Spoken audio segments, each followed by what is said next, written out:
İlqar Gülablı, Qara Xəncər. Açıq danışacağam. Mən Alman ordusunda xidmət edən Azərbaycan legionerlərində polkovnikim. Almanlar Bakını döyüşsüz ələ keçirmək istəyirlər. Onlara Bakı nefti lazımdır.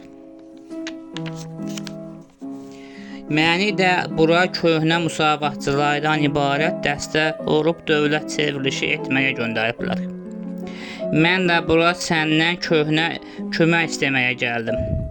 Sizin müsavatçılardan ibarət dostlarınız çoxdur. Amma axı siz özünüzdə müsavatçı olmusunuz.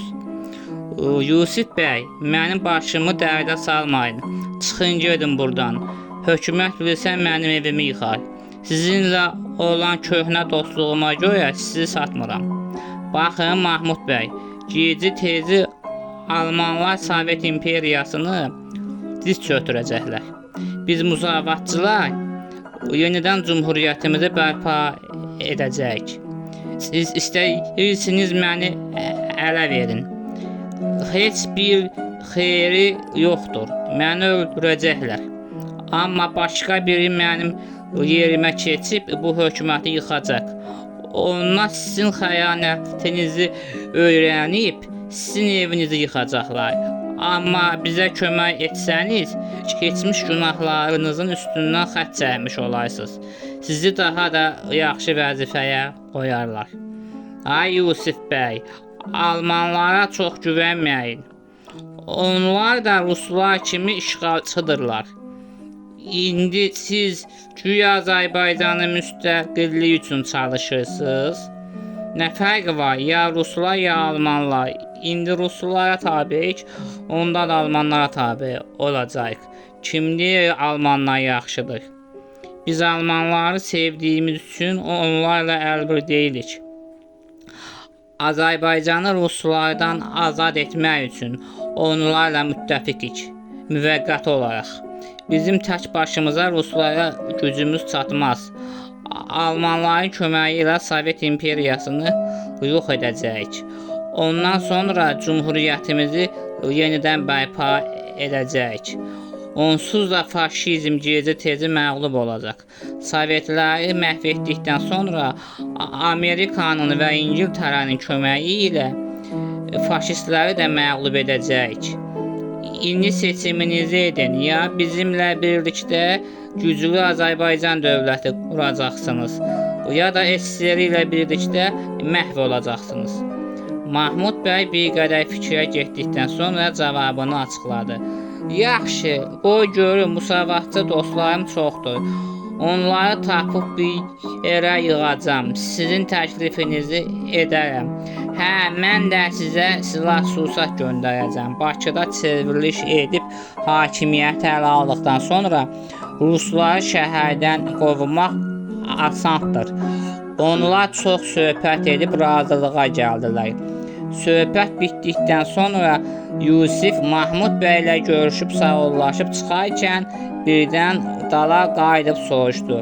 Hə, bir də bir şey soruşun. Buyurun, anam gildən xəbəriniz yoxdur? Hə, Yusif bəy, siz getdikdən sonra hökumət ananızı və nişanlınızı Dərbəndə bir kəndə sürgün etdi. Qəzənfər də könüllü olaraq onlarla getdi. O kəndin adresini ona verdi. Daha sonra Yusif bəy çıxıb getdi. O Bakıda qaldığı yataqxanaya getdi. Bakıda uçuq bir daxal var idi. Onlar tez-tez orada görüşürdülər. Mən də o vaxtlar Almaniyada kəşfiyyatda idim. Anan Solmazla da yeni evlənmişdim. O uzun illər mənim yolumu gözləyirdi.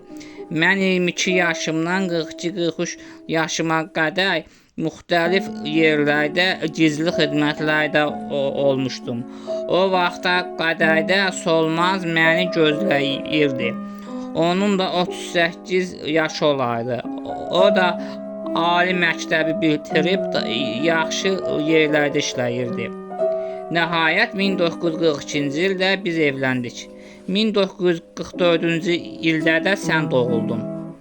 Ancaq Ağa Hüseyn əmin məndən qabaq evlənmişdi. Düzdür, o da gec evlənmişdi, amma məndən 6-7 il qabaq evlənmişdi. 1939-cu ildə Ceyhun dünyaya gəldi. Sonra bibin anamdan fərqli olaraq sadə bir kəndli qız idi.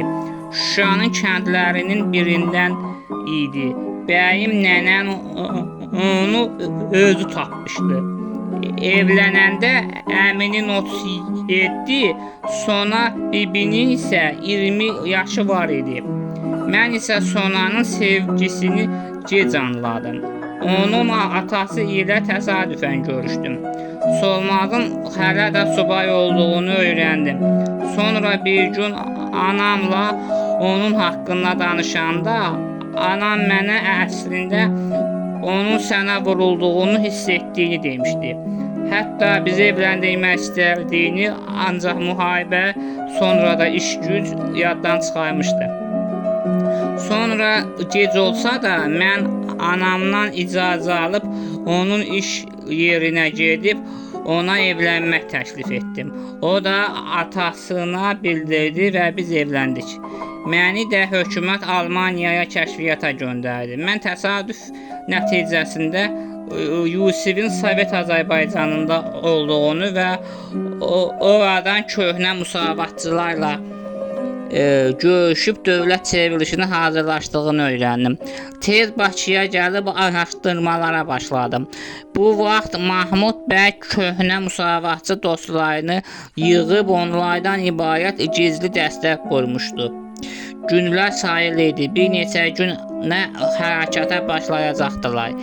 Elə bu vaxt Mahmud bəyi işdən evə gələrkən oğurlatdırıb KGB-nin zirzəmisinə gətirdirdim.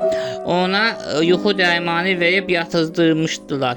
Gözünü açanda məni qarşısında görüb şok oldu. Mənə baxıb dedi: "Ağa Həsən, sənsən? Mən haradayam? KGB-nin zirzəmisindəsən. Mənim burada nə işim var? Vətən hainlərini bura gətirirlər." "Nə vətən haini? Mən yazıq nağaymışam." "Bax, yoldaş Mahmud Əhmədov, mən əvvəllər mömin bir Seyid övladı idim. Bəyxan nəslindən idim. Özümlə müsavatçı idim. Bolşeviklərə qarşı mübarizə aparırdım. Ancaq sənin təklifinlə müsavatdan üz döndərib Sovet hökumətinin sadiq adamı oldum. KGB-nin ən hörmətli adamlarından biri oldum. Hamısı sənin sayəndə. Amma sən məni kommunist edib deyəsən özün yenidən müsavatçı olmusan. Sovet Azərbaycanını yıxıb Müsavat Azərbaycanı qurmaq istəyirsən. Yusif bəylə olan bütün əlaqələrini bilirəm. İndi bildiyin hər şeyi bizə danış və Yusifi tutmaqda bizə kömək et. Əvəzinə mən də səni onu tutturmaq üçün yalandan onunla əlbir olduğunu yuxarıya bildirərəm. Həm sənə hökumət bir şey etməz, canın qurtular. Həm də mükafat verər. Hökumətin yanında hörmətli olarsan. Yoxsa evin yıxılar, özün cəhənnəm ailə üzvlərinlə gedək. Gəl bizə kömək elə, biz də sənə kömək edək." Mahmud bəy hər şeyi olduğu kimi danışdı. Aradan bir gün keçdi.